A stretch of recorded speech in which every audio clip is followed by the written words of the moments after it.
colleagues once again and CSIR series 2020. So this is unit number 3 going on, that is fundamental process. और fundamental process में अभी जो current topic हम लोग discuss कर रहे हैं दैट इज ट्रांसलेशन.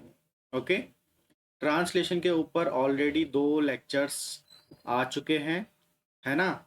और फर्स्ट लेक्चर में हमने डिस्कस किए थे बेसिक्स, ठीक है, जेनेटिक कोड और ओआरएफ के बारे में मेनली, राइट. और सेकंड लेक्चर के बारे में हमने बहुत ही डिटेल में डिस्कस किया था एमिनो एसाइल टीआरएनए सिंथेटेज के बारे में, है ना. तो अगर आपने ये दोनों वीडियोस नहीं देखी हैं तो आपको ये ज़रूर देखनी चाहिए. काफ़ी अच्छे से डिटेल्ड में सब कुछ डिस्कस किया है ट्रांसलेशन के बारे में, ठीक है. और ये दोनों वीडियोस देखेंगे तो आगे के वीडियोस देखने में समझने में काफ़ी आसानी होगी, ठीक है. तो आज का जो है लेक्चर नंबर 3, उसमें हम लोग डिस्कस क्या करने वाले हैं, हम लोग डिस्कस करने वाले हैं ट्रांसलेशन प्रोसेस, ठीक है. और किस में करेंगे, इन प्रोकैरियोट्स एंड यूकैरियोट्स में. ओके, तो चलिए स्टार्ट करते हैं आज का lecture, that is translation process in prokaryotes and eukaryotes, right. तो सबसे पहले कौन सा स्टार्ट करेंगे, ट्रांसलेशन इन प्रोकैरियोट्स. ओके, ठीक है. तो ट्रांसलेशन प्रोसेस जो है वो आपका मेनली कंप्लीट होता है, you know very well that in initiation 3 main step होते हैं आपके, ठीक है. इनिशिएशन, उसके बाद इलोंगेशन, ठीक है, और टर्मिनेशन, है ना. ये मेन स्टेप हैं. इससे पहले वाला जो स्टेप है, दिस इज 1, 2 और 3. इससे पहले वाला जो स्टेप है, ठीक है ना, प्री इनिशिएशन स्टेप, जिसमें अमीनो एसिड का एक्टिवेशन होता है, वो हमने डिस्कस किया था यहाँ पर लेक्चर नंबर 2 में, ठीक है. और एक जो टर्मिनेशन के बाद स्टेप होता है that is post synthetic processing, जिसको आप पोस्ट ट्रांसलेशन मॉडिफिकेशन बोलते हो. बट अभी हम लोग किस पे फोकस कर रहे हैं, इनिशिएशन, इलोंगेशन और टर्मिनेशन पे, ठीक है. ओके, तो अभी इनिशिएशन को स्टार्ट करने से पहले मैं आपको राइबोसोम का स्ट्रक्चर समझाना चाहूँगा, क्योंकि इसमें अब जो मेन जो काम है वो किसका है, राइबोसोम का, है ना. तो राइबोसोम के बारे में आपको अच्छे से पता होना चाहिए, ठीक है. तो जल्दी से हम राइबोसोम का स्ट्रक्चर डिस्कस कर लेते हैं. तो देखिए ध्यान से कि आपका, अब मैं बनाने जा रहा हूँ राइबोसोम का स्ट्रक्चर, ठीक है. तो ये आपका एक स्मॉल सब यूनिट है राइबोसोम की, ठीक है. और this one is the larger सब यूनिट, है ना. और अभी हम किसकी बात कर रहे हैं, प्रोकैरियोट्स की. तो जो ये राइबोसोम होगा वो कैसा होगा, 70S राइबोसोम, ठीक है. ग्रेट. और ये जो आपका लार्ज सब यूनिट है, this is 50S and the smaller सब यूनिट इज 30S, ठीक है. जो होता है वो यहाँ पर होता है सेडिमेंटेशन कोफिशिएंट, ठीक है, राइट. ओके, अब यहाँ पर आपको ये देखना है कि यहाँ पर ना 3 मेजर साइट्स होती हैं राइबोसोम में, ठीक है. पहली जो साइट होती है यहाँ पर वो होती है आपकी A site, this is A site, ठीक है. ओके, दूसरी साइट जो होती है वो होती है आपकी, थोड़ा छोटा बन गया ये, दूसरी साइट जो होती है वो होती है आपकी पी साइट, ठीक। और जो थर्ड साइट होती है आपकी, वो होती है आपकी ई साइट, ठीक है। इनके लोकेशन को आप बहुत अच्छे से समझेंगे, राइट। तो जो ए और पी साइट होती है, वो 50 एस और 30 एस, मतलब लार्ज सब यूनिट और स्मॉल सब यूनिट दोनों में ही इनकॉर्पोरेटेड होती है। समझ रहे हो इस चीज़ को, है ना। दोनों में ही इनकॉर्पोरेटेड होती है, लेकिन जो ई साइट है वो 50 एस में लोकेटेड होती है, ठीक है। अगर इस टाइप का कोई क्वेश्चन आता है तो आपको पता होना चाहिए, राइट। ओके, अब देखो यहाँ पर कि ये ए साइट का मतलब क्या है, पी साइट का मतलब क्या है, और ई साइट का मतलब क्या है, तो वो आपको पता होना चाहिए, है ना। तो जो ए साइट होता है, ए साइट, वो आपका कहलाता है अमीनो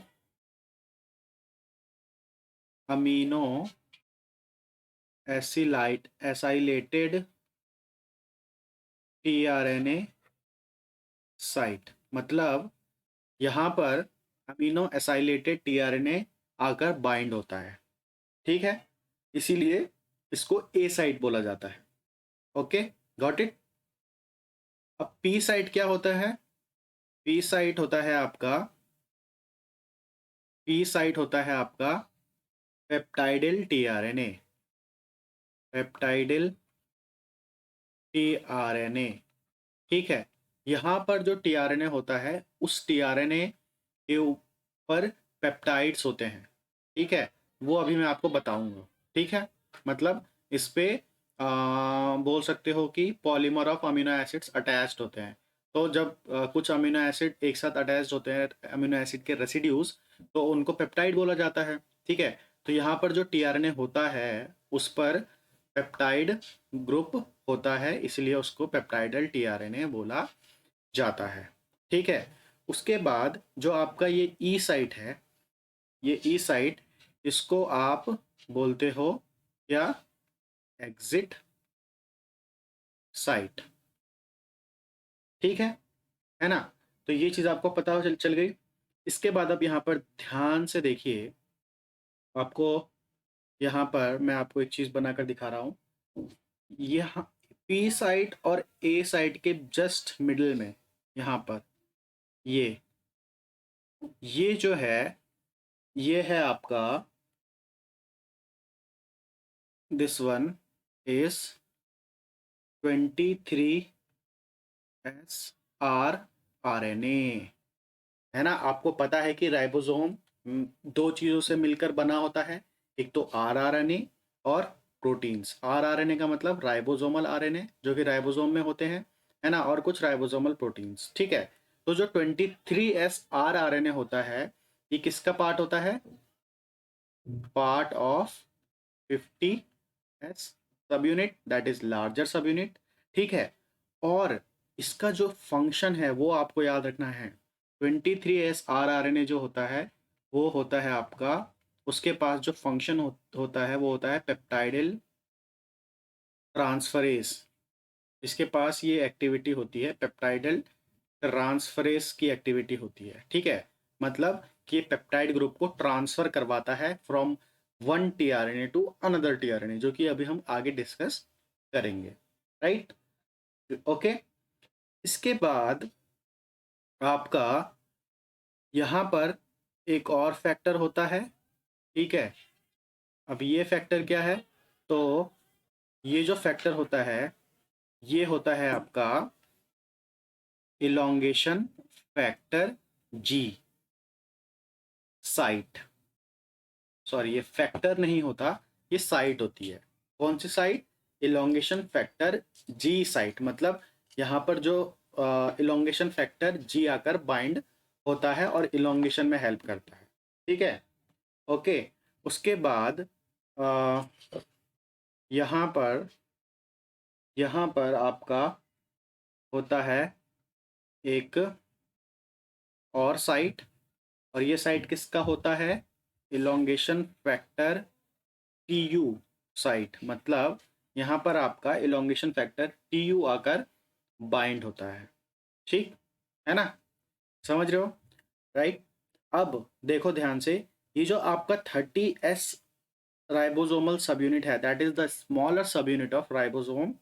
इसके पास यहाँ पर अ, यहाँ पर 16S RNA होता है,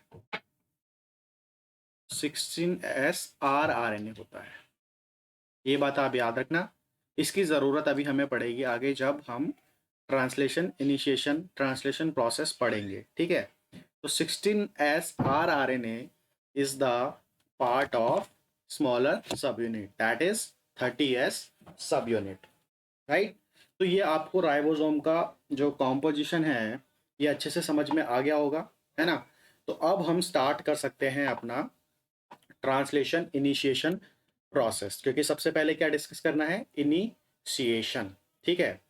अब देखो क्या होता है कि जो इनिशिएशन है, ठीक है, अभी हम सबसे पहले क्या डिस्कस करेंगे, सबसे पहले डिस्कस करेंगे इनिशिएशन, है ना। तो सबसे पहले क्या होता है कि यहाँ पर बनता है इनिशिएशन कॉम्प्लेक्स फॉर्मेशन। सबसे पहले इनिशिएशन कॉम्प्लेक्स का बनना ज़रूरी है, ठीक है, समझ रहे हो। तो अब हम ये देखने जा रहे हैं कि इनिशिएशन कॉम्प्लेक्स बनता कैसे है, ठीक, और फिर उसमें कौन कौन सी चीज़ें होती हैं, ठीक है। तो यहाँ पर मैं आपको बता दूं कि जो इनिशिएशन कॉम्प्लेक्स होता है उसके जो असेंशियल कंपोनेंट्स होते हैं वो क्या क्या होते हैं, ठीक है।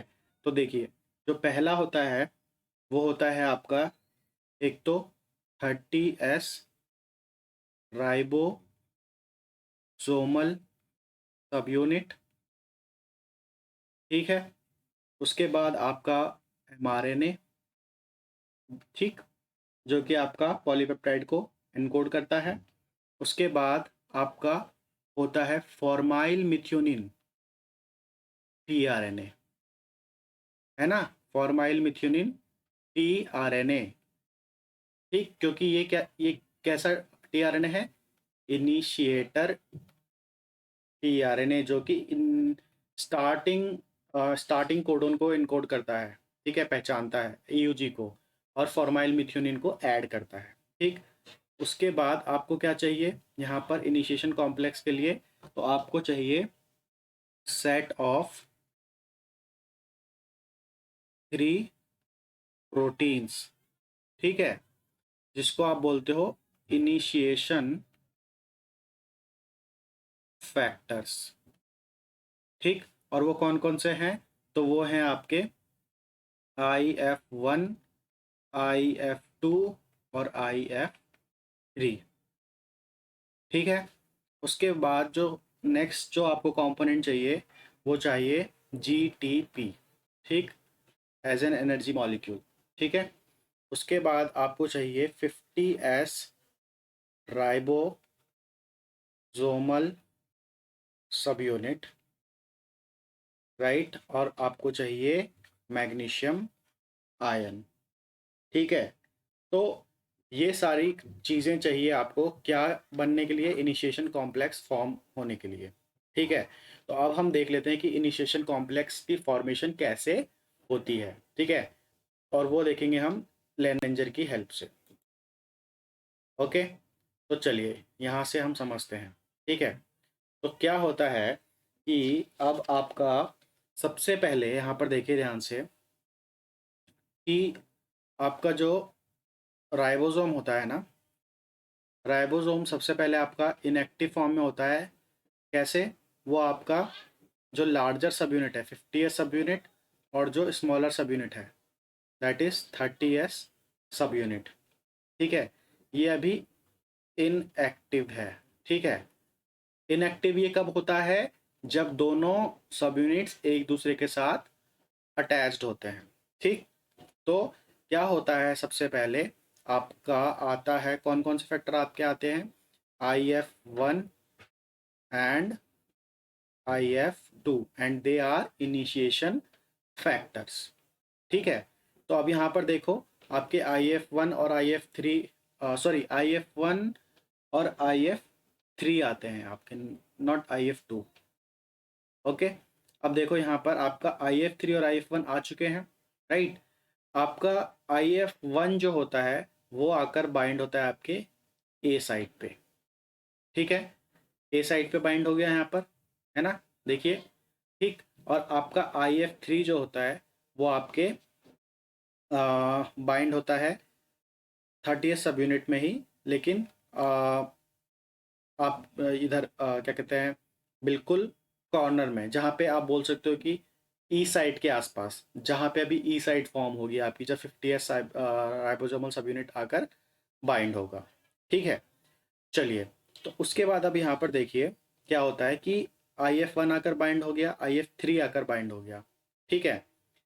अब यहाँ पर देखना है आपको कि IF1 और IF3 का काम क्या होता है, ये बहुत इंपॉर्टेंट चीज़ है आपके लिए, ठीक है। तो इनका काम क्या होता है कि ये दोनों IF1 और IF3 इस टाइप के क्वेश्चन आपके एग्जाम में पूछे जा सकते हैं। तो ये क्या करते हैं, they prevents the binding of 50s and 30s prematurely, मतलब कि जब तक प्रॉपर इनिशिएशन कॉम्प्लेक्स बनने वाला ना हो, मतलब मैच्योर ना हो जाए ये कॉम्प्लेक्स, मतलब इसमें mRNA भी आकर बाइंड ना हो जाए, प्रॉपर प्रॉपर tRNA आकर बाइंड ना हो जाए, तब तक ये IF1 और IF3 क्या करते हैं, 30s सब यूनिट और 50s सब यूनिट को बाइंड होने से रोक कर रखते हैं, प्री मैच्योरली बाइंड होने नहीं देते, ठीक है। ओके, यहाँ तक आपको समझ में आ गया। अब क्या होता है जब ये दोनों फैक्टर्स आकर बाइंड हो जाते हैं, उसके बाद आपका आता है mRNA। देख रहे हो नेक्स्ट स्टेप में आपका क्या आया है, mRNA। और mRNA आकर आपका बाइंड होता है फिर 30s सब यूनिट से। तो यहाँ पर आपको कुछ बातें ध्यान में रखनी है, ठीक है। तो mRNA कैसे आकर बाइंड होता है, अब आप यहाँ पे मैं आपको एक चीज़ बता रहा हूँ कि क्या होता है कि जो mRNA है उसका जो स्टार्टिंग कोडोन है दैट इज AUG, है ना, वो प्रॉपरली आप देख रहे हो कि बिल्कुल एग्जैक्ट आपका पी साइट के पास आकर बाइंड हुआ है, ठीक है। तो ऐसा पॉसिबल कैसे हो सकता है, क्यों ऐसा पॉसिबल होता है, क्योंकि जो आपका mRNA होता है, ठीक है, उसका जो स्टार्टिंग कोडोन होता है AUG, उसके जस्ट लेफ्ट साइड में, मतलब बोल सकते हो 5 प्राइम की तरफ, यहाँ पर क्या होता है कि होता है शाइन डलगैनो सीक्वेंस, SDS, ठीक है। यहाँ पर एक न्यूक्लियोटाइड का सीक्वेंस होता है, ठीक है। वो कॉम्प्लीमेंट्री होता है किसके, मैंने याद करो अभी आपको बताया था कि 30s सब यूनिट के पास यहाँ पर होता है एक 16s RNA, ठीक है। तो ये जो शाइन डलगैनो सीक्वेंस होता है आपके mRNA में नियर 5 प्राइम एंड, वो कॉम्प्लीमेंट्री होता है आपके 16s RNA के साथ, ठीक है। इसको अच्छे से देखना चाहते हो तो मैं आपको यहाँ पर दिखा देता हूँ कि किस तरीके से शाइन डलगैनो सीक्वेंस होता है। तो ये है आपका mRNA, ठीक है। यहाँ पर आप देखिए, ये रहा आपका इनिशिएशन कोडोन, है ना, AUG के लेफ्ट में that is near 5 prime and, आप देख रहे हैं ये AGGU। तो ये जो है ना, ये क्या है, आपको जो पिंक कलर में दिख रहा है आपको, ये है आपका Shine Dalgarno sequence of mRNA। This is the conserved sequence, ठीक है। तो ये एक तो पहली खास बात ये हो गई कि ये कंजर्व्ड है। दूसरी खास बात ये है कि ये जो सीक्वेंस होता है ये होता है आपका प्यूरिन रिच, मतलब जो नाइट्रोजनस बेसिस हैं वो कैसे हैं? देखो सारे के सारे प्यूरिन हैं। AgG, AgG। अगर यू को छोड़ दें तो सारे कैसे हैं? प्यूरिन। है ना? आपको अगर प्यूरिन पायरिमिडिन नहीं पता तो वो आपको पता करना चाहिए। ठीक है? प्यूरिन जो होते हैं वो होते हैं आपके ए और जी, और जो पायरिमिडिन होते हैं वो होते हैं आपके CuT। तो मैंने ऐसे याद कर रखा है, पायरिमिडिन कट। तो प्यूरिन आपको हमेशा याद रहेगा। तो देखो यहाँ पर कि आपका जो SDS है, that is Shine Dalgarno sequence, that is purine rich. Purine rich है ना? और ये किसके कॉम्प्लीमेंट्री होता है? तो देखो मैंने क्या बताया कि जो आपका 16S rRNA होता है उसका जो 3' एंड होता है, ये भी छोटी छोटी बातें आपको ध्यान रखनी है। और ये जो छोटी छोटी डिटेल्स होती है ना, और यही डिफरेंस होता है कि कौन इन सब्जेक्ट्स को, मॉलिक्यूलर बायोलॉजी, बायोकेमिस्ट्री, इनको कौन बहुत ज़्यादा डिटेल में समझ रहा है। ठीक है? ये छोटी छोटी सी बातें आपको एक्स्ट्रा इंटेलिजेंट बनाती हैं। ठीक है? ये छोटी छोटी बातें जो बाकियों को नहीं पता, ये अगर आपको पता है तो बस यही फैक्टर्स होते हैं जो कि आपके एग्ज़ाम के क्वालिफाई करने के चांसेस को बढ़ा देते हैं, या किसी भी इंटरव्यू में क्वालिफाई करने के चांसेस को बढ़ा देते हैं। तो ऐसे इंपॉर्टेंट चीज़ों को बहुत ध्यान से समझना चाहिए, आपके हमेशा काम आती हैं। ठीक है? तो ये छोटी छोटी बातें ज़रूर ध्यान रखना, बस मैं इतना आपसे रिक्वेस्ट करता हूँ। ठीक है? और यही चीज़ें इंटरेस्टिंग भी बनाती हैं सब्जेक्ट्स को। राइट? चलिए तो देखो यहाँ पर कि 16S rRNA का 3' एंड और mRNA के साइन डलगैनो सीक्वेंस का 5' एंड, ये दोनों आपस में कॉम्प्लीमेंट्री हैं। ठीक है? और मैंने आपको इंपॉर्टेंट चीज़ क्या बताई कि शाइन डलगैनो सीक्वेंस कैसा होता है? Purine rich. है ना? तो और ये कॉम्प्लीमेंट्री है किसके? 16S rRNA के। तो और यहाँ पर आप देखो ध्यान से कि जो 16S rRNA है, ये कैसा है? कैसा है ये? ये है आपका पायरिमिडीन रिच। समझ में आ रही है चीज? है ना? तो देखो ध्यान से यहाँ पे आपका जो 16S rRNA होता है उसका 3' एंड ये होता है पायरिमिडीन रिच। ओके? और जो आपका साइन डलगैनो सीक्वेंस होता है 5' एंड mRNA का, वो होता है प्यूरिन रिच। ये चीज़ आपको ज़रूर ज़रूर याद रखनी है, एग्ज़ाम के लिए इम्पॉर्टेंट है। ठीक है? तो इन दोनों के बीच में एफिनिटी होती है क्योंकि ये दोनों एक दूसरे के कॉम्प्लीमेंट्री होते हैं। तो क्या होता है कि जब mRNA आता है 30S सब यूनिट के पास, तो mRNA का जो साइन डलगैनो सीक्वेंस है वो पहचानता है किसको? 16S rRNA को। और वो एग्जैक्टली वहीं बाइंड होता है, और उसके एग्जैक्टली पास में कौन सा होता है? AUG codon. और उस वो जस्ट किसके पास जाकर बाइंड हो जाता है? पी साइट के पास। ठीक है? तो ये स्पेसिफिसिटी होनी ज़रूरी है स्पेसिफिक बाइंडिंग के लिए। ठीक है? ये चीज़ आपको समझ में आ गई? है ना? तो अब देखो ध्यान से, ये चीज़ें मैं आपको यहाँ पे वही सारी चीज़ें लिखी हुई हैं शाइन डलगैनो सीक्वेंस और 16S rRNA के बारे में। ठीक है ना? This mRNA rRNA interaction positions the initiating 5' AUG sequence of mRNA in the precise position on the 30S subunit। ठीक है? चलिए अब ये आपको समझ में आ चुका है। राइट? यहाँ पर ये इंपॉर्टेंट पॉइंट है, मैं आपको बता दिया इसके बारे में कि बैक्टीरियल राइबोसोम के पास 3 साइट्स होती हैं, amino acyl site, A site, and second one is peptidyl site, P site, and third is exit site, that is E site। ठीक है?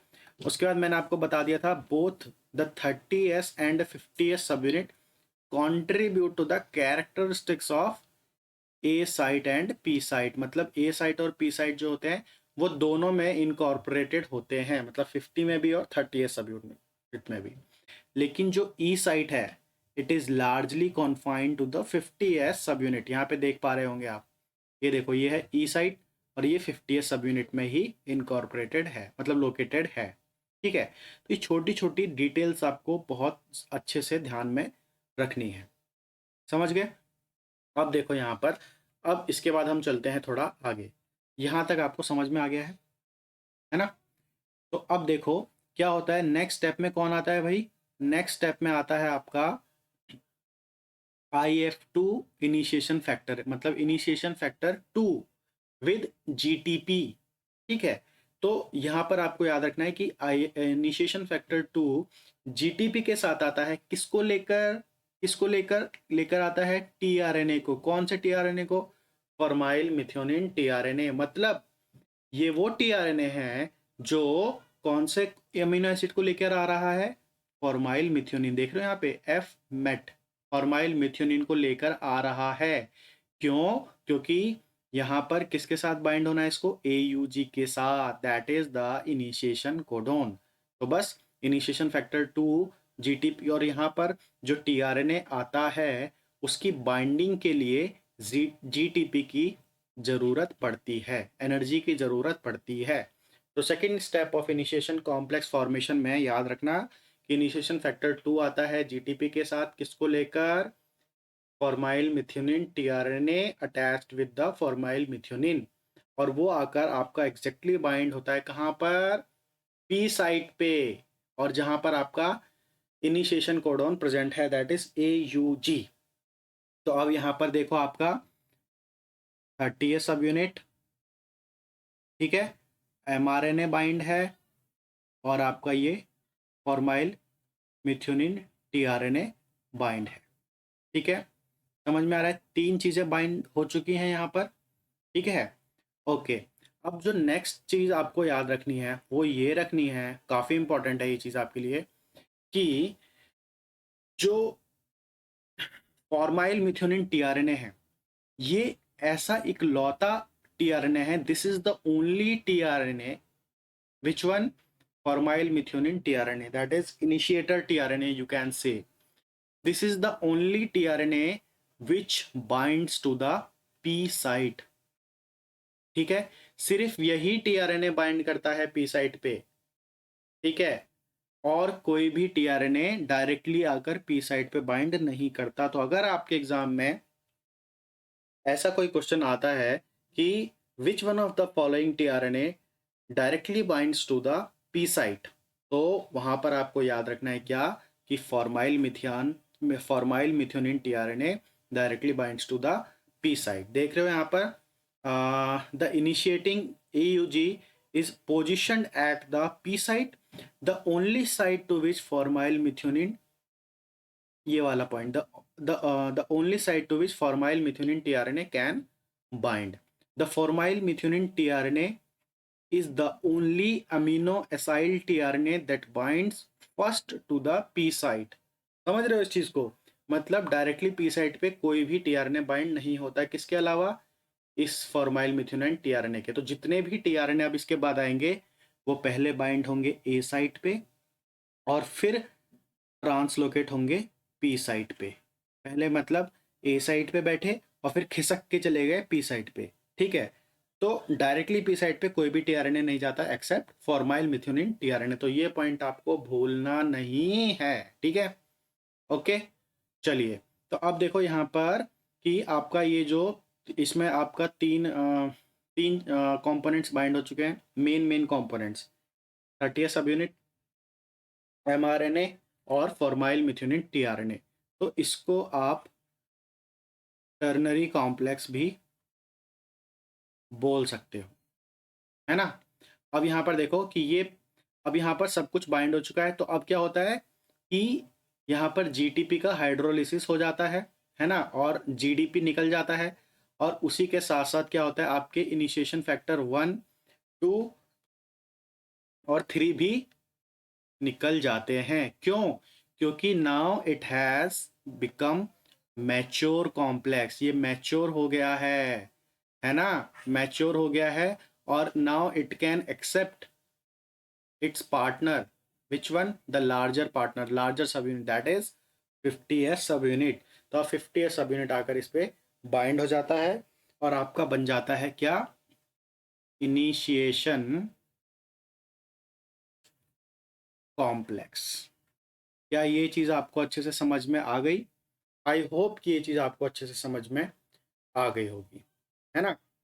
ओके, चलिए तो फिर अब इसके आगे हम चलते हैं, ठीक है? इनिशिएशन कॉम्प्लेक्स हमारा बन चुका है, ठीक है? तो इनिशिएशन कॉम्प्लेक्स फॉर्म होने के बाद क्या होता है आपका, देखो यहाँ पर अब इनिशिएशन कॉम्प्लेक्स के बारे में 3 इम्पोर्टेंट चीज़ें और आपको याद रखनी है, ठीक है? तो जो यहाँ पर देखो आप कि ये जो आपका मान लो कि आपका दिस इज़ द 30th सब unit, okay? And this is the 50th सब यूनिट, ठीक है? और ये आपका mRNA है, ठीक है? यहाँ पर आपके AUG कोडॉन है, AUG, ठीक है? और ये आपका बाइंड हुआ आकर tRNA, ठीक है? और यहाँ पर है आपका amino acid that is formyl methionine, ठीक है? तो अब यहाँ पर आपको ध्यान क्या रखना है कि एक यहाँ पर भी चेकिंग होती है, यहाँ पर चेकिंग होती है कि करेक्ट टीआरएनए बाइंड हुआ है या नहीं, ठीक है? अगर नहीं हुआ है, गलत हुआ है तो इसको यहाँ से हटा दिया जाता है, ठीक है? तो यहाँ पर 3 चीज़ें चेक की जाती है और वो कौन-कौन सी चीज़ें हैं? पहली जो चीज़ है वो ये है कि आपका कोडोन, ठीक है? और एंटी कोडोन, इनमें करेक्ट पेयरिंग हुई है या नहीं, मतलब ये एक दूसरे के कॉम्प्लीमेंट्री हैं या नहीं। तो पहला तो ये हो गया, ठीक? उसके बाद दूसरा क्या है, दूसरा आपका यहाँ पर 16s आरएनए, 16s आरएनए और साइन डलगैनो सीक्वेंस, इन दोनों के बीच में पेयरिंग इंपॉर्टेंट होती है, ठीक है? ये 2 पेयरिंग हो गई और तीसरी पेयरिंग आपकी क्या होती है? थर्ड पेयरिंग जो होती है आपकी, वो, एक मिनट दिखाता हूँ, हाँ, यहाँ पर interaction, binding interaction between ribosomal ribosomal P site and formyl methionine tRNA. हाँ, तो देखो यहाँ पर ये जो फॉर्माइल मिथ्योनिन टीआरएनए आकर बाइंड हुआ है, ये एग्जैक्टली पी साइट पे बाइंड हुआ है या नहीं, कहीं गलती से ए पे तो बाइंड नहीं हुआ, ठीक है? तो ये 3 चीज़ें चेक की जाती है यहाँ पर, ठीक? Okay, great. तो अब ये चीज़ आपको इनिशिएशन कॉम्प्लेक्स आपको पता चल चुका है कि कैसे बनता है। तो अब इनिशिएशन हो गया, इसके बाद जो नेक्स्ट है वो क्या है? वो है आपका इलोंगेशन, ठीक है? तो अब हम इलोंगेशन डिस्कस करेंगे। तो इलोंगेशन में क्या होता है? इलोंगेशन में अगर हम मेन बात करें तो होता है क्या? पेप्टाइड बॉन्ड फॉर्मेशन, मेनली अगर हम बात करें, ठीक है? पेप्टाइड बॉन्ड की फॉर्मेशन होती है ना? और इलोंगेशन में ज़रूरत किन किन चीज़ों की पड़ती है? तो इलोंगेशन रिक्वायर्स विच कंपोनेंट्स, तो देख लेते हैं। तो देखो सबसे पहले तो इनिशिएशन कॉम्प्लेक्स की ज़रूरत पड़ेगी, है ना? इनिशिएशन कॉम्प्लेक्स, ठीक है? जो कि आपका बन गया था 70s, है ना? उसके बाद ज़रूरत किसकी पड़ेगी? आपके इलोंगेशन फैक्टर्स की, और वो कौन कौन से हैं? तो जैसे E elongation factor T U, elongation factor T S and elongation factor G, ठीक है? तो ये तीनों इलोंगेशन फैक्टर की ज़रूरत पड़ेगी। उसके बाद किसकी ज़रूरत पड़ेगी? तो अमीनो एसाइल टीआरएनए, है ना? नए नए अमीनो एसाइल टीआरएनए की ज़रूरत पड़ेगी, जो बार बार नए नए अमीनो एसिड्स को लेकर आएंगे, है ना? और ज़रूरत पड़ेगी आपकी जीटीपी की, जो कि आपका एनर्जी मॉलिक्यूल है। तो इन चीज़ों की ज़रूरत पड़ेगी आपकी इलोंगेशन प्रोसेस में, है ना? तो जो आपका इलोंगेशन प्रोसेस होता है ना, वो आपका 3 स्टेप में कंप्लीट होता है। स्टेप 1, 2 और 3, ये बात आप याद रखना। ठीक है, तो जो आपका स्टेप 1 होता है उसमें आपका क्या होता है, उसमें आपका होता है अमीनो असाइल टीआरएनए की बाइंडिंग। ठीक है, नया टीआरएनए आया अमीनो एसिड को लेके और बाइंड हो गया राइबोसोम पे। स्टेप 2 में क्या होता है, पेप्टाइड बॉन्ड फॉर्मेशन, है ना। ये सब चीज़ें अभी आपको दिखेंगी और समझ में आएगा। ठीक, तीसरा क्या होता है, ट्रांसलोकेशन। ठीक, तो आपको एक बेसिक ओवरव्यू पता चल गया होगा इलोंगेशन के बारे में। तो अब इसको डायग्राम की हेल्प से अच्छे से समझते हैं, है ना। तो देखिए यहाँ पर, अब देखिए यहाँ पर हम, ये रहा हमारा इलोंगेशन का डायग्रामेटिक रिप्रेजेंटेशन। ठीक है, तो यहाँ पर देखिए ये आपका इनिशिएशन कॉम्प्लेक्स इज रेडी, है ना। पी साइट पे ऑलरेडी ये बाउंड है, कौन सा, फॉर्माइल मिथ्योनिन टीआरएनए, जो कि इनिशिएशन कॉम्प्लेक्स में आकर बाउंड हो गया था पहले ही। ठीक है, अब यहाँ पर आपका ये है नेक्स्ट कोडोन, ये वाला जो है वो नेक्स्ट कोडोन है, मतलब जो नेक्स्ट अपकमिंग टीआरएनए है, जो नया अमीनो एसिड लेकर आएगा उसके लिए। ठीक है, तो देखो यहाँ पर नया टीआरएनए भी आ गया है, नया अमीनो एसिड लेके, that is amino acid second, है ना, 2 लिखा हुआ है। अब यहाँ पर एक सबसे इंपॉर्टेंट चीज़ आपको याद के रखनी है कि यहाँ पर इलोंगेशन फैक्टर कौन सा होता है, तो वो होता है आपका इलोंगेशन फैक्टर टी यू। ठीक है, और इस स्टेप में भी आपकी लगती है एक जीटीपी। तो elongation factor T U along with GTP carries the amino acyl incoming amino acyl tRNA. ठीक है, समझ में आ रहा है चीज़, elongation factor T U GTP के साथ इस टीआरएनए को लेकर आता है। ठीक है, फिर क्या होता है, इसको वो अटैच करवा देता है नेक्स्ट कोडोन पे, यहाँ पर देखो अटैच करवा दिया, और ये जो टी यू जीटीपी था ये आपका यहाँ पर हाइड्रोलाइज हो जाता है इनटू टी यू जीडीपी। ठीक है, और फिर ये टी यू जीडीपी वापस आपका रीजनरेट हो जाता है टी यू जीटीपी में, दूसरे मिनोसाइल टीआरएनए को लेकर आने के लिए। यहाँ तक आपको समझ में आ गया, है ना। तो देखो यहाँ पर कि पहला स्टेप क्या हो गया, मैंने आपको बताया था binding of amino acyl tRNA, है ना। तो फर्स्ट कोडोन जो कि था आपका ए यू जी, ये इस पे पहला जो फॉर्माइल मिथ्योनाइन टीआरएनए था वो बाउंड था। सेकंड कोडोन जो था ये वाला, इस पे आपका आके नेक्स्ट टीआरएनए बाइंड हो गया नेक्स्ट अमीनो एसिड को लेके। तो ये आपका first step of elongation is completed, जो कि था binding of second amino acyl tRNA. ठीक है, यहाँ तक समझ में आ रहा है, क्लियर है। यहाँ पर आपको याद रखना है, एक तो इसका नाम EFTU, वो आपका इन्वॉल्व होता है इस स्टेप में।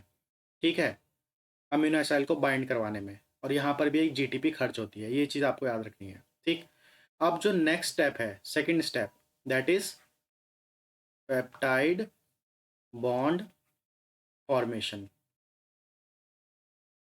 तो कैसे होता है पेप्टाइड बॉन्ड फॉर्मेशन, ध्यान से देखिए।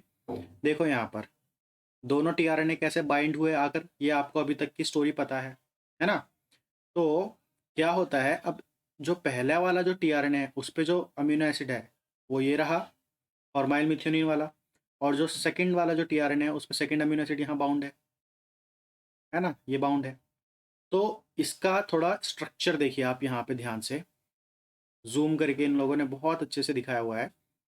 जो सेकंड वाला जो आपका अमीनो एसिड आया है, ये वाला देख रहे हैं, इसका जो ये आपका अमीनो ग्रुप होता है ना, ये होता है न्यूक्लियोफिलिक इन नेचर, और यहाँ पर ये अटैक करता है, न्यूक्लियोफाइल अटैक करता है कहाँ, साइल लिंकेज पे।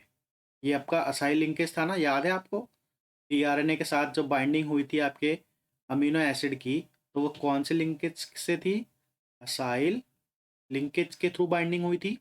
तो ये न्यूक्लियोफिलिक अटैक होता है इस असाइल लिंकेज पे, और यहाँ से आपका क्या होता है कि ये ब्रेक हो जाता है, समझ रहे हो?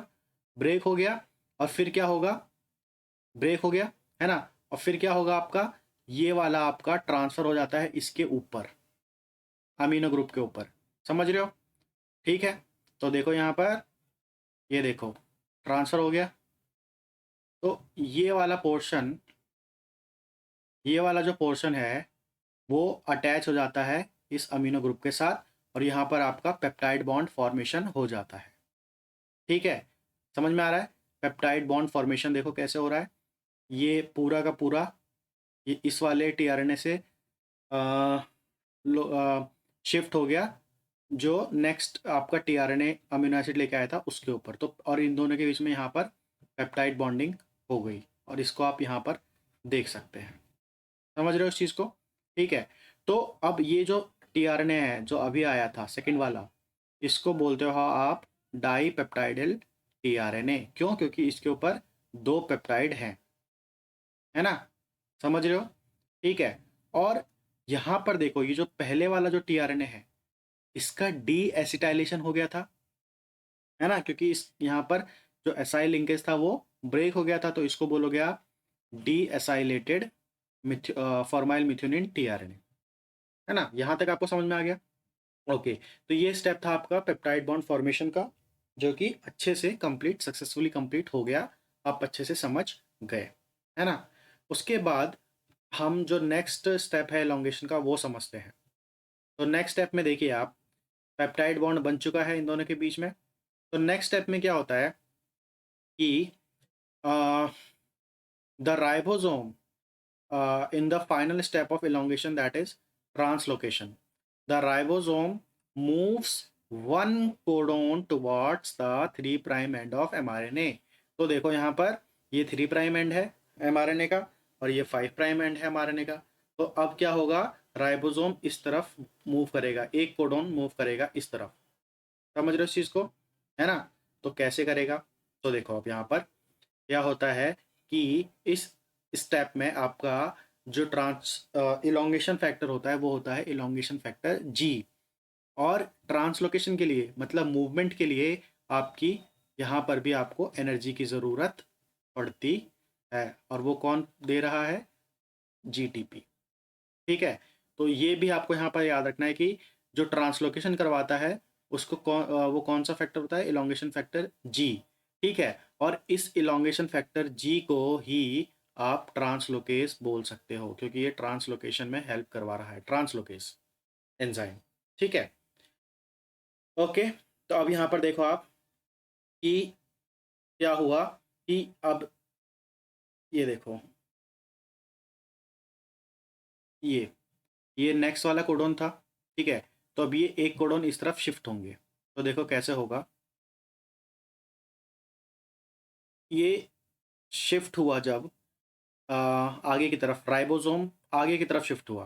देख रहे हो यहाँ पर देखो ये ई साइट फ्री है अभी, है ना? ये ई साइट फ्री है। तो जब राइबोसोम आगे की तरफ शिफ्ट होगा तो ये वाला जो आपका डी एसाइलेटेड टीआरएनए था वो खिसक कर किस पे आ जाएगा, ई साइट पे, है ना? और जो आपका ये वाला टीआरएनए है सेकंड वाला वो आ जाएगा इस तरफ एयूजी के पास। ठीक है। लेकिन ये यूज़ हो चुका है तो अब इसका कुछ काम नहीं होगा, बट ये इधर आ जाएगा, मतलब राइबोसोम आगे की तरफ बढ़ रहा है। तो देखो यहाँ पर सॉरी एयूजी पे नहीं आएगा, राइबोसोम आगे की तरफ मूव कर रहा है। तो एयूजी भी आपका एयूजी और ये टीआरएनए ये पूरा का पूरा मूव करेगा ना। ठीक है। ये जो आपका राइबोसोम है वो कैसे मूव कर रहा है, एमआरएनए के साथ मूव, एमआरएनए के 3 प्राइम की तरफ मूव कर रहा है। ठीक है। तो ये पूरा का पूरा टीआरएनए और एमआरएनए दोनों इस तरफ आ जाएंगे ई साइट पे, है ना? और ये वाला जो है वो आ जाएगा यहाँ इस वाले जगह पे। ठीक है। तो नेक्स्ट वाले डायग्राम में आप समझो अच्छे से। देखो यहाँ ये था आपका ई साइट, तो एयूजी कोडोन जो एमआरएनए का था और ये जो टीआरएनए था ये दोनों ई साइट पे आ गए और एक एक कोडोन ये शिफ्ट हो गए। तो अब जो नेक्स्ट वाला कोडोन यहाँ पर आप देख सकते हो कि आ गया है। ठीक है। तो देखो यहाँ पर पहले सिर्फ 2 कोडोन दिखाई दे रहे थे आपको, पहला वाला पी साइट पे था, दूसरा वाला ए साइट पे। अब पहला वाला आ गया है ई साइट पे यहाँ पर। ठीक है। देखो यहाँ पर ए यू जी, नेक्स्ट वाला कोडोन पी साइट पे आ गया है और थर्ड वाला कोडोन भी अब आपको दिखने लग गया है जो कि ए साइट पे है। तो अब नेक्स्ट टीआरएनए कहाँ आ रहा है, देखो ए साइट पे आके अटैच होगा, है ना, समझ रहे हो। तो मैंने आपको याद होगा अगर एक चीज़ बताई थी कि जो फॉर्माइल मिथ्योनिन टीआरएनए है, मतलब जो इनिशिएटर टीआरएनए है, सिर्फ वही डायरेक्टली पी साइट पे बाइंड होता है, नहीं तो जो भी दूसरे टीआरएनए आते हैं वो पहले ए साइट पे आते हैं फिर पी साइट पे जाते हैं। तो देखो यहाँ पर नया टीआरएनए कहाँ बाइंड हो रहा है, ए साइट पे, ठीक है। तो अब ये क्या हुआ, ट्रांसलोकेट हो गया इस तरफ आगे की तरफ, ठीक। उसके बाद क्या होगा, ये तो यहाँ पे पहले से बाउंड है और ये टीआरएनए आकर यहाँ बाइंड हो जाएगा। फिर जो आपका पेप्टाइड, ये पूरा पेप्टाइड ग्रुप ट्रांसफर हुआ था, इसका जो अमीनो ग्रुप है वो फिर इस पे न्यूक्लियोफिलिक अटैक करेगा यहाँ पे, और ये पूरा का पूरा शिफ्ट हो जाएगा इसके ऊपर। तो ये कुछ ऐसा हो जाएगा आपका, समझ रहे हो। तो इस तरीके से क्या होगा आपका, ये पॉलीपेप्टाइड ग्रो होता जाएगा, समझ रहे हो। इस तरीके से आपका पॉलीपेप्टाइड ग्रो होता चला जाएगा, ठीक है। तो इलोंगेशन इसी तरीके से आपका होता चला जाता है और ये राइबोसोम आपका 3' ऑफ एमआरएनए के डायरेक्शन में मूव करता हुआ चला जाता है, ठीक है। तो इस तरीके से आपका इलोंगेशन कंप्लीट होता है, ठीक। और इलोंगेशन तब तक होता रहता है, तब तक होता रहता है जब तक कि यहाँ पर राइबोसोम को स्टॉप कोडोन ना मिल जाए, जो कि होते हैं आपके या तो यूएजी या यूएए या यूजीए। इन तीनों में से कोई भी स्टॉप कोडोन जैसे ही राइबोसोम को मिलता है तो आपका टर्मिनेशन हो जाता है, ठीक है। और वो टर्मिनेशन कैसे होगा, तो अब हम टर्मिनेशन समझ लेते हैं, ठीक है। तो चलिए टर्मिनेशन समझते हैं। टर्मिनेशन कब होता है प्रोटीन सिंथेसिस का, ठीक है। तो जब तक कि इलोंगेशन तब तक कंटिन्यू होता है, ठीक है। इलोंगेशन आपका तब तक कंटिन्यू होता है, continue till till one of the top codon is encountered by a site of ribosome. जब तक कि ए साइट में इनमें से U A A, U A जी या यू जी ए, इनमें से कोई एक स्टॉप कोडोन आकर ना आ जाए ए साइट में, तब तक आपका इलोंगेशन होता रहता है। जैसे ही इनमें से कोई एक अमीनो एसिड, सॉरी एक कोडोन, स्टॉप कोडोन आता है, टर्मिनेशन हो जाता है। अब कैसे होता है वो देख लेते हैं, ठीक है। वो इंटरेस्टिंग है, मेरे को ये प्रोसेस बड़ा ही इंटरेस्टिंग लगता है। क्यों, क्योंकि इसमें कोई किसी को चकमा देता है। अब चकमा कैसे देता है वो हम समझ लेते हैं, ठीक है।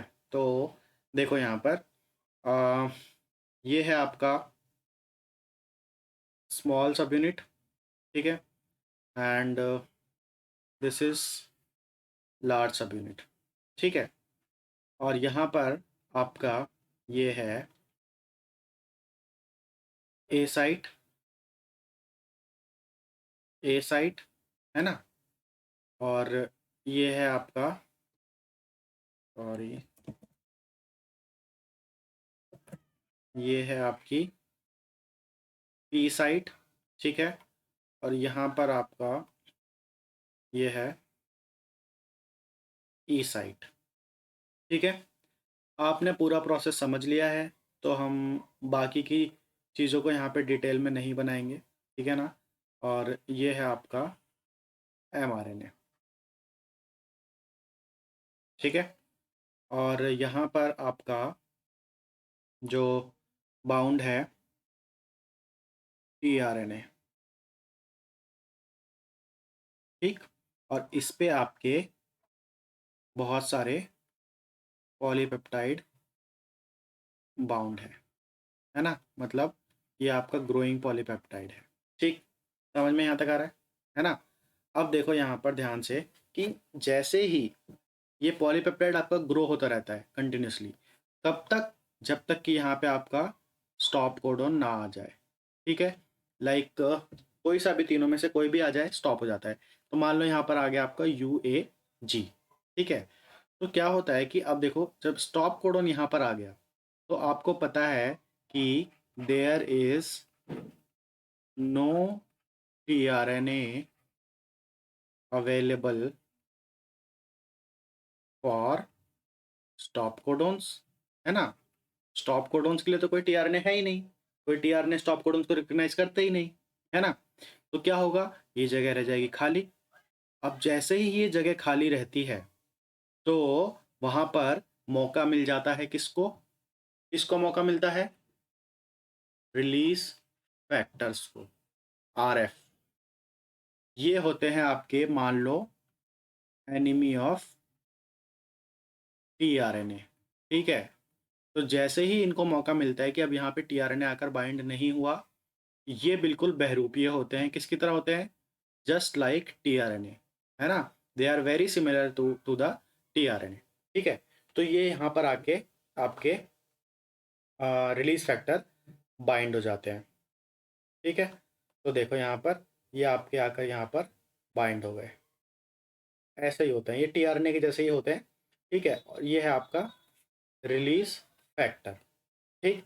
तो अब क्या होता है, क्योंकि ये टीआरएनए की तरह ही होते हैं, सिमिलर होते हैं, तो जो आपका ये पी साइड पे टीआरएनए प्रेजेंट है, जिसके ऊपर आपके ये पॉलीपेप्टाइड्स अटैच्ड हैं, ये समझता है कि ए साइड पे नेक्स्ट टीआरएनए आकर बाइंड हुआ है। अब मुझे क्या करना है, इसको ट्रांसफर करना है इसके ऊपर। समझ रहे हो इस चीज़ को? बहुत ही इंटरेस्टिंग है ये चीज़, ये प्रोसेस। तो ये समझता है मुझे इसको ट्रांसफर करना है, इस पॉलीपेप्टाइड को नेक्स्ट वाले टीआरएनए के ऊपर। तो क्या करता है, ये सारा का सारा ट्रांसफर कर देता है इसके ऊपर, रिलीज फैक्टर के ऊपर, ठीक है? अब रिलीज फैक्टर तो टीआरएनए है नहीं एक्चुअल में, तो ये क्या करता है, इसको पॉलीपेप्टाइड को होल्ड नहीं कर पाता। और क्या होता है आपका, ये जो पॉलीपेप्टाइड है, ये पॉलीपेप्टाइड आपका रिलीज हो जाता है किसमें? साइटोसोल में। साइटोसोल में ये पॉलीपेप्टाइड रिलीज हो जाता है।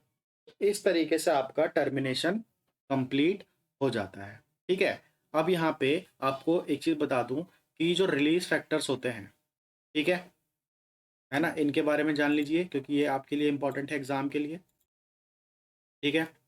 तो ये जो रिलीज फैक्टर्स होते हैं ना, रिलीज फैक्टर, ये आपके, अगर मैं बात करूं प्रोकैरियोट्स की, तो देखो यहाँ पर मैं आपको टर्मिनेशन प्रोकैरियोट्स और यूकैरियोट्स दोनों में बता दूंगा, क्योंकि टर्मिनेशन में इतना कुछ डिफरेंस नहीं है दोनों में, प्रोकैरियोट्स में और यूकैरियोट्स में ऑलमोस्ट वेरी सिमिलर, ठीक है? और यूकैरियोट्स में तो टर्मिनेशन ज़्यादा स्टडी नहीं हुआ अभी तक, तो इससे क्वेश्चन आपके एग्जाम में नहीं पूछे जाएंगे, ठीक है?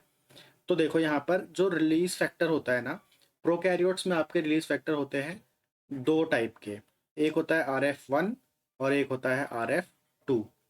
तो ये जो RF1 होता है ना, ये किसको किसको रिकॉग्नाइज करते हैं? इट रिकॉग्नाइज कौन कौन से स्टॉप कोडॉन को? UAA और UGA, सॉरी, UAG, ठीक है ना? ये इन दोनों स्टॉप कोडॉन को रिकॉग्नाइज करता है, कौन? Release factor 1। समझ में आ रहा है? और ये जो रिलीज फैक्टर 2 होता है आपका, सॉरी, रिलीज फैक्टर 2 होता है, ये किसको रिकॉग्नाइज करता है? ये रिकॉग्नाइज करता है आपका UAA एंड UGA। तो आपको ये चीज़ जरूर याद रखनी है। तो UAA को तो दोनों ही रिकॉग्नाइज करते हैं, ये वाला तो देखो दोनों में ही कॉमन है। बस आपको याद रखना है RF1 जो होता है वो UG को भी करता है और RF2 UGA को भी करता है, ठीक है? और जो यूकैरियोट्स होते हैं, ठीक है, उसमें एक टाइप के ही रिलीज फैक्टर होते हैं, that are eukaryotic release factors, and they recognize all the three stop codons, UAA, UGA and UAG। तो ये आपको ध्यान रखना है। तो इस तरीके से आपका टर्मिनेशन हो जाता है प्रोकैरियोट्स में और यूकैरियोट्स में। यूकैरियोट्स में हम डिटेल में टर्मिनेशन ऐसा कुछ डिस्कस नहीं करेंगे, ये ऑलमोस्ट ऐसा ही होता है जैसा कि प्रोकैरियोट्स में होता है, ठीक है? अब सिर्फ हम थोड़ा सा जल्दी से यूकैरियोट्स में इनिशिएशन डिस्कस कर लेंगे कि इनिशिएशन कॉम्प्लेक्स कैसे बनता है, ठीक है, बस। बाकी इलोंगेशन, है ना, और टर्मिनेशन, ये दोनों प्रोसेस प्रोकैरियोट्स और यूकैरियोट्स में ऑलमोस्ट सिमिलर वे में होते हैं। तो आपको प्रोकैरियोट्स का तो अब इनिशिएशन, इलोंगेशन, टर्मिनेशन सब कुछ समझ में आ चुका है ना। तो सेम वैसे ही यूकैरियोट्स में होता है। बस हम इनिशिएशन एक बार देख लेते हैं, इनिशिएशन में क्योंकि थोड़ा सा डिफरेंस होता है। ठीक है, तो चलिए डिस्कस करते हैं इनिशिएशन इन यूकैरियोट्स। ओके, तो अब हम, जैसे कि मैंने बोला कि हम एक यूकैरियोटिक इनिशिएशन को भी डिस्कस कर लेते हैं, क्योंकि ये बस इस पार्ट में ट्रांसलेशन के डिफरेंस आता है प्रोकैरियोटिक और यूकैरियोटिक में। बाकी इलोंगेशन और टर्मिनेशन आर ऑलमोस्ट सिमिलर। ठीक है, तो देखिए यहाँ पे आप देख सकते हैं कि जो बैक्टीरियल इनिशिएशन फैक्टर्स होते हैं, मतलब जो बैक्टीरिया के इनिशिएशन में जो फैक्टर्स होते हैं, वो सिर्फ आपके 3 फैक्टर्स हैं, है ना, 1 2 3। लेकिन जो यूकैरियोट्स में इनिशिएशन फैक्टर्स होते हैं वो होते हैं आपके 9 फैक्टर्स। ठीक है, समझ रहे हैं। अब मैं आपको स्ट्रक्चर बना के दिखाऊंगा और वहीं पर यूज दिखाऊंगा इन फैक्टर्स के, कहाँ कहाँ कौन से फैक्टर्स यूज होते हैं। ठीक है, तो जब मैंने आपको ट्रांसक्रिप्शन पढ़ाया था, ठीक है, तो आपको याद होगा कि मैंने वहाँ पर बताया था कि जो एमआरएनए होता है, जो आपका एमआरएनए होता है, मान लो ये एमआरएनए है, तो उसके 5 प्राइम एंड पे होती है कैपिंग, है ना, कैपिंग, और 3 प्राइम एंड पे होती है पॉली एडिनाइलेशन। ये चीज़ मैंने आपको बताई थी, अगर आपको याद होगा अच्छे से, है ना। और ये भी बताया था कि ये जो कैपिंग होती है और ये जो पॉली एडिनाइलेशन होता है, इनका बहुत ही क्रिटिकल रोल होता है ट्रांसलेशन में। और अब उसी चीज़ को समझने का टाइम आ गया है। ठीक है, तो देखो क्या होता है कि आ, जो ये यूकैरियोटिक इनिशिएशन फैक्टर्स होते हैं ना, इन फैक्टर्स की एफिनिटी इस कैप के साथ भी होती है और ये पॉली एडिनाइलेशन टेल के साथ भी होती है। ठीक है, तो उसकी वजह से क्या होता है कि ये एमआरएनए जो होता है वो सर्कुलराइज हो जाता है। कैसे हो जाता है वो अभी हम समझते हैं। ठीक, तो देखो कि आपका ये है, मान लो कैप, है ना, ये आपका हो गया कैप, और ये है आपका एमआरएनए, ये है एमआरएनए, और कुछ इस तरीके से होगा आपका। ठीक है, और ये है आपका पॉली ए टेल। ओके, ठीक, 3 प्राइम एंड, और ये हो गया आपका 5 प्राइम एंड, है ना। तो देखो यहाँ पर कि 5 प्राइम नहीं लिख रहा क्योंकि यहाँ पर मैं कुछ इनिशिएशन फैक्टर्स बनाने जा रहा हूँ। ठीक, तो देखो सबसे पहले जो इनिशिएशन फैक्टर आपको समझना है वो होता है initiation eukaryotic initiation factor 4F। ठीक है, यूकैरियोटिक इनिशिएशन फैक्टर 4F। ये जो इनिशिएशन फैक्टर होता है, ये 3 इनिशिएशन फैक्टर्स का कॉम्प्लेक्स होता है। वो कौन कौन से होते हैं? तो initiation factor 4A plus eukaryotic initiation factor 4E plus eukaryotic initiation factor 4G। देखो यहाँ पर ध्यान से, AEG, इन तीनों का कॉम्प्लेक्स मिलकर बनता है आपका यूकैरियोटिक इनिशिएशन फैक्टर 4F। ठीक है, तो ये जो फैक्टर होता है इसकी एफिनिटी होती है 5 प्राइम कैप के साथ। ठीक है, तो देखो यहाँ पर ये किस तरीके से बाइंड होता है। तो इसका जो ई वाला कंपोनेंट है, यूकैरियोटिक इनिशिएशन फैक्टर ई, देखो यहाँ पर ई के बारे में बात कर रहे हैं। It binds to the 5 prime cap of mRNA, है ना, और part of eukaryotic initiation factor 4 complex. तो देखो यहाँ पर ये आपका यहाँ पर बाइंड हो जाएगा, ये हो गया आपका ऐसे, ठीक है, ये हो गया आपका ई, यूकैरियोटिक इनिशिएशन फैक्टर ई।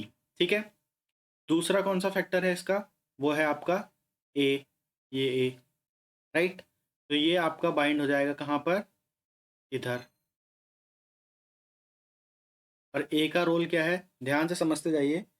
ए का रोल क्या है, इसके पास जो होती है RNA helicase activity, it removes the secondary structure in the mRNA to permit binding to 40S सब यूनिट। ठीक है, तो देखो यहाँ पर ये ए जो है वो इसके पास हेलिकेज एक्टिविटी होती है।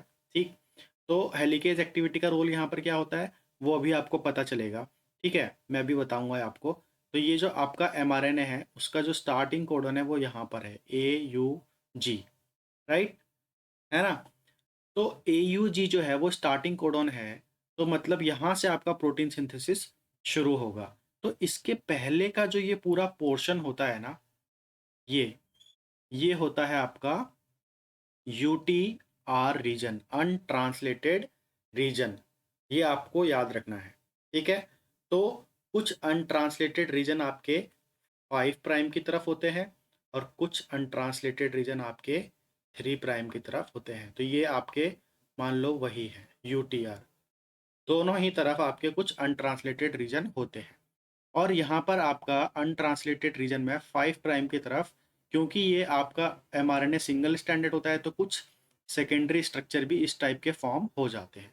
ठीक है, अब इसी सेकेंडरी स्ट्रक्चर को रिमूव करने के लिए ये ए जो है आपका यूकैरियोटिक इनिशिएशन फैक्टर 4A, इसकी ज़रूरत पड़ती है क्योंकि इसके पास क्या होता है, आरएनए हेलिकेज एक्टिविटी। ठीक है, ओके। अब यहाँ पर देखो नेक्स्ट क्या है आपका, ये है जी। ठीक है, तो जी का देख लेते हैं। Binds to the eukaryotic initiation factor E and poly A binding protein. तो देखो यहाँ पर ध्यान से, ये आपका पॉली ए टेल है ना। और पॉली ए टेल पे आपको पता है कि कुछ प्रोटीन्स बाउंड रहते हैं और ये प्रोटीन का नाम होता है आपका poly A binding protein, PAB। ठीक है, तो आपका ये जो यूकैरियोटिक इनिशिएशन फैक्टर जी है वो आपका ऐसे बाइंड रहता है, मतलब ई के साथ भी और PAB के साथ भी। तो अब देखो यहाँ पे ये जो यूकैरियोटिक इनिशिएशन फैक्टर 4F है, इन तीनों को मिला के बोला जाता है ना, इन तीनों को मिलाकर बोला जाता है ये यूकैरियोटिक इनिशिएशन फैक्टर 4F। तो इसकी वजह से क्या हुआ, mRNA का सर्कुलराइजेशन। क्यों, क्योंकि इसका जो जी है उसकी एफिनिटी ई के साथ भी है और पॉली ए बाइंडिंग प्रोटीन के साथ भी है, और पॉली ए बाइंडिंग प्रोटीन तो आपका पॉली ए टेल पे बाउंड रहता है ना। तो अब आपका mRNA सर्कुलराइज हो गया है। ठीक है, और यहाँ पर अब आपका एक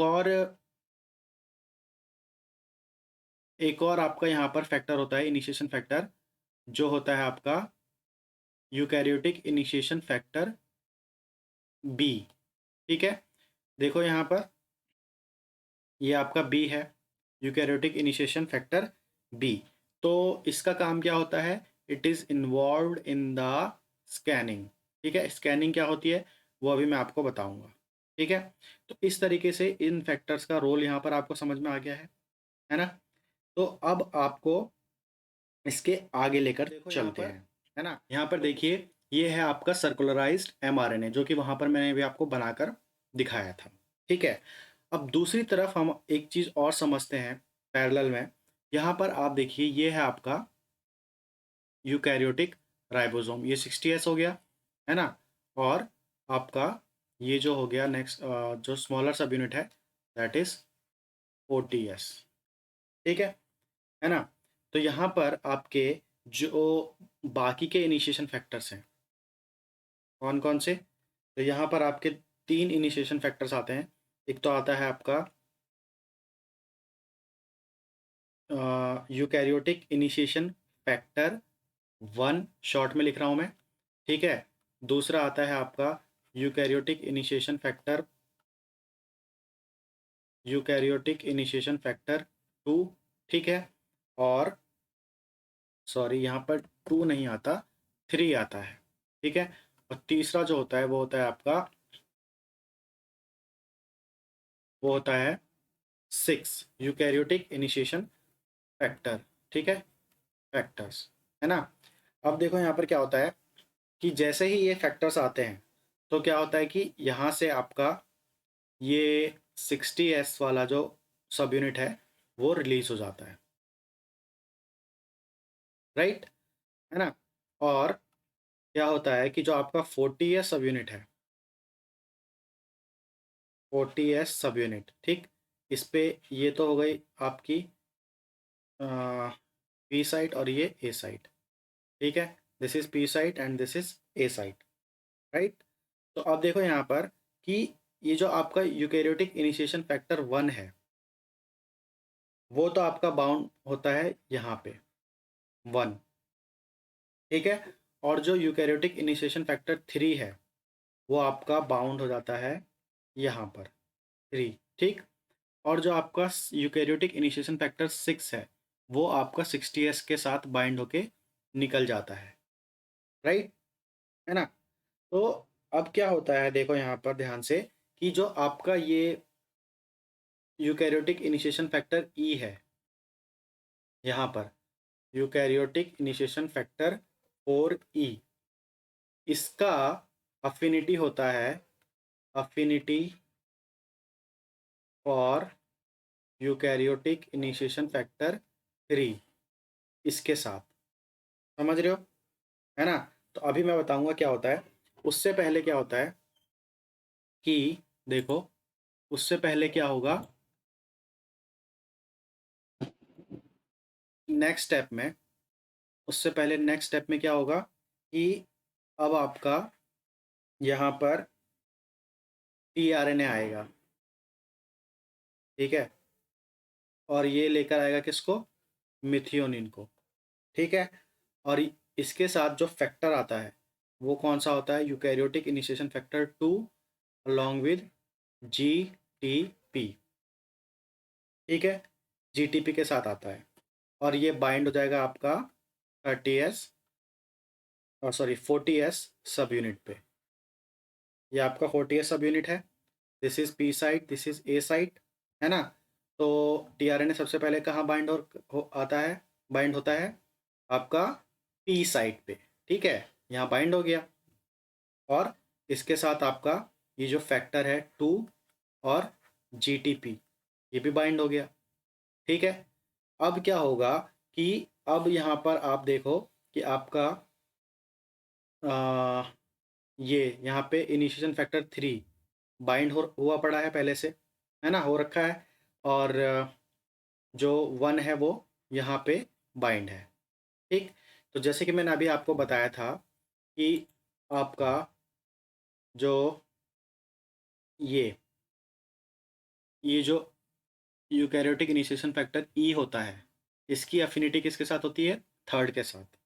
तो इसकी वजह से क्या होता है कि आपका ये जो सर्कुलराइज्ड एमआरएनए है, ठीक है, सर्कुलराइज्ड एमआरएनए, और आपका ये जो इधर कॉम्प्लेक्स बना है ये 40s और टीआरएनए का, ये दोनों आपस में बाइंड हो जाते हैं, ठीक है। तो फिर जो आपको स्ट्रक्चर मिलेगा वो कुछ इस तरीके का मिलता है। तो आपका यहाँ पर आ, ये 40s, ठीक है, और ये हो गया पी साइट, ये हो गया ए साइट, ठीक।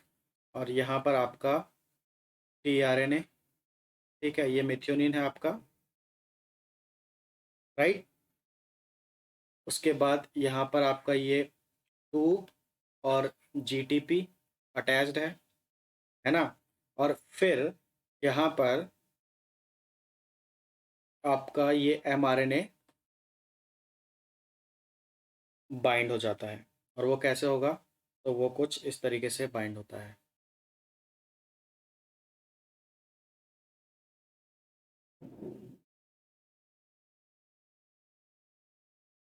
यहाँ पे आपका AUG, है ना, क्योंकि ये टीआरएनए के साथ होगा, ठीक है, राइट, AUG। तो ये आपका यहाँ पर कुछ इस तरीके से बाइंडिंग होती है। तो ए पॉली ए टेल यहाँ पे ऐसे हो गया, और ये कैपिंग थी, ठीक है। यहाँ पे जो ये इनिशिएशन फैक्टर्स थे पहले से, ये ऐसे बाउंड थे, है ना। तो अब देखो, मैंने आपको बताया था थोड़ी देर पहले कि यहाँ पर स्कैनिंग होती है। तो स्कैनिंग किसकी होती है? ये जो टीआरएनए है, और टीआरएनए और 40x का कॉम्प्लेक्स है, tRNA plus 40s initiation complex, ये जो है आपका, ये आपके एमआरएनए पे, सर्कुलराइज्ड एमआरएनए पे बाइंड होते हैं, और डायरेक्टली यहाँ एयूजी पे बाइंड नहीं होते। ये पहुंचते हैं एयूजी के पास थ्रू स्कैनिंग, ठीक है। ये स्कैन करते करते एयूजी के पास पहुंचते हैं, ठीक। और यहाँ पर दोनों के बीच में फिर ये टीआरएनए का जो एंटी कोडोन है और एयूजी का जो कोडोन है, इन दोनों में बाइंडिंग हो जाती है, ठीक है। तो इस तरीके से आपका ये बनता है 40s इनिशिएशन कॉम्प्लेक्स, ठीक है। अब यहाँ पर बस एक चीज़ और देख लीजिए कि आपका ये जो स्कैनिंग में कौन इन्वॉल्व होता है आपका? स्कैनिंग में आपका इन्वॉल्व होता है ये इनिशिएशन फैक्टर बी, ठीक है। Eukaryotic initiation factor B, right. तो यहाँ पर आपका ये जो 40s इनिशिएशन कॉम्प्लेक्स बन चुका है। इसके बाद क्या होता है कि आपका इसके ऊपर आकर बाइंड हो जाता है। नेक्स्ट स्टेप में आपका ये एमआरएनए हो गया, ठीक है। मान लो इस तरीके से आपका एमआरएनए है, ठीक है। ये आपका कैप है, और यहाँ पर आपके बाकी के सारे फैक्टर्स अटैच्ड हैं, ठीक है। यहाँ पर ये आपका AUG है, ठीक है। ये टीआरएनए है, राइट। और आपका यहाँ पर ये मान लो 40s इनिशिएशन कॉम्प्लेक्स है, और इसी के ऊपर आके आपका बाइंड हो जाता है 60s सब यूनिट, ठीक है। तो ये आपका बन जाता है ATS इनिशिएशन कॉम्प्लेक्स, ठीक है। तो यहाँ पे आपके कुछ और इनिशिएशन फैक्टर्स होते हैं, जैसे कि आपको यहाँ पर देख लीजिए, एक है आपका यूकैरियोटिक इनिशिएशन फैक्टर 5। तो ये क्या करता है? It promotes the dissociation of several other initiation factors from the 40s subunit as to association of 60s subunit to form ATS initiation complex. तो ATS इनिशिएशन कॉम्प्लेक्स बनाने में आपका ये eukaryotic initiation factor 5 important role play करता है। तो ये चीज़ आप याद रखना, ठीक है। और जो इनिशिएशन फैक्टर 6 होता है, ये क्या करता है? It facilitates the dissociation of inactive ATS ribosome into 40s and 60s सब यूनिट। तो इसका कहने का मतलब ये है कि जैसे कि हमने प्रोकैरियोटिक वाले में डिस्कस किया था कि जब ये लार्ज 60s और 40s एक साथ अटैच्ड रहते हैं तो कंप्लीट ATS होता है ना। तो यूकैरियोटिक इनिशिएशन फैक्टर 6 मैंने आपको यहाँ पर दिखाया था, वो इसके साथ आके बाइंड होता है, किसके साथ? 60s के साथ। ये 6 है, यूकैरियोटिक इनिशिएशन फैक्टर 6, और ये इसको डिसोशिएट करके ले जाता है, और 40s आपका फ्री हो जाता है। तो ये आपका डिसोसिएशन में हेल्प करता है 6 वाला, ठीक है। तो इस तरीके से ये तो जो थे वो थे आपके basic difference in the initiation of prokaryotes and eukaryotes. तो मेनली आपको जो याद रखने हैं वो आप इनके फंक्शंस याद रखना, और जो मैंने आपको यूकैरियोटिक इनिशिएशन फैक्टर 4F के बारे में बताया है, ठीक है। ये वाली चीज़ जो मैंने आपको बताई थी, ये आपके लिए काफ़ी इम्पॉर्टेंट है। यहाँ से एग्जाम में क्वेश्चन पूछे जा सकते हैं। बाकी इनमें और कोई ज़्यादा डिफरेंस नहीं है। इलोंगेशन भी सिमिलर है, टर्मिनेशन भी सिमिलर है। तो आपका आपका ये ट्रांसलेशन का प्रोसेस अब ख़त्म हो गया है, ठीक है। जाते जाते एक इम्पॉर्टेंट क्वेश्चन आपको बता दूं, जो कि मैंने स्टार्टिंग में आपको बोला था कि मैं लास्ट में बताऊंगा आपको ट्रांसक्रिप्शन के। तो वो ये है कि देखिए, मैंने आपको बताया था ना कि एक पेप्टाइड बॉन्ड फॉर्म होने में आपके कितने ATP खर्च होते हैं। तो वो चीज़ देखिए यहाँ पे, एनर्जी कॉस्ट, ये क्वेश्चन आपके एग्जाम में पूछा जा सकता है, एनर्जी कॉस्ट, ठीक है। तो देखो यहाँ पे कौन कौन से इवेंट होते हैं और कितनी एनर्जी लगती है। ठीक है, तो पहला जो है वो है आपका formation of amino acyl tRNA. ठीक है, तो उसमें आपकी अराउंड 2 एटीपी खर्च होती है। ठीक है ना? तो इस चीज़ को आप पीछे जाके वापस देख सकते हैं, है ना? अराउंड 2 एटीपी खर्च होती है। दूसरा जो होता है वो होता है आपका कि अगर गलती से कोई इनकरेक्ट अमीनो एसिड अटैच हो गया था टीआरएनए पे, तो उसका डीएसिटाइलेशन करवाना पड़ सकता है। डीएसिटाइलेशन ऑफ इनकरेक्ट अमीनो एसिड, तो उसमें आपकी 1 एटीपी खर्च हो सकती है। ठीक है, अगर ऐसा हुआ तो। ठीक। तीसरा, इलॉन्गेशन में, इलॉन्गेशन स्टेप में आपका 2 जीटीपी खर्च होती है, मतलब इक्विवेलेंट टू एटीपी हो गया, है ना? तो यहाँ पर देखो आप, ये वाला 2 एटीपी और ये 2 एटीपी है जीटीपी, ये तो फिक्स है 4 एटीपी। ठीक है ना? ये तो फिक्स है। बट अगर इनकरेक्ट अमीनो एसिड अटैच हुआ तो ये भी होगा। तो 4 और मोर देन 4 एटीपी की ज़रूरत पड़ती है। ठीक है, एक पेप्टाइड बॉन्ड फॉर्म करने के लिए, for formation of 1 peptide bond. और ये चीज़ आपको पता होनी चाहिए, ये काफ़ी कम जगह पे डिस्कस किया जाता है। तो मिनिमम मिनिमम आपके 4 एटीपी तो चाहिए ही। अगर क्वेश्चन थोड़ा सा घुमा के पूछते हैं कि मिनिमम कितने एटीपी चाहिए, तो मिनिमम आपको 4 तो चाहिए ही चाहिए। अगर आपका ये इनकरेक्ट अमीनो एसिड नहीं भी अटैच होता तब भी, अगर ये अटैच होता है तो मोर देन 4 एटीपी की आपको ज़रूरत पड़ती है। ठीक है, तो अगर ये वीडियो आपको अच्छी लगी हो तो चैनल सब्सक्राइब कीजिए, वीडियो को लाइक कीजिए और अपने ग्रुप में शेयर कीजिए, और साथ ही साथ बेल आइकन को प्रेस कर दीजिए ताकि आगे आने वाली सारी वीडियोस की नोटिफिकेशन आप तक पहुंच जाए। चलिए मिलते हैं नेक्स्ट वीडियो में, तब तक के लिए ख्याल रखिए, पढ़ते रहिए। Thank you so much.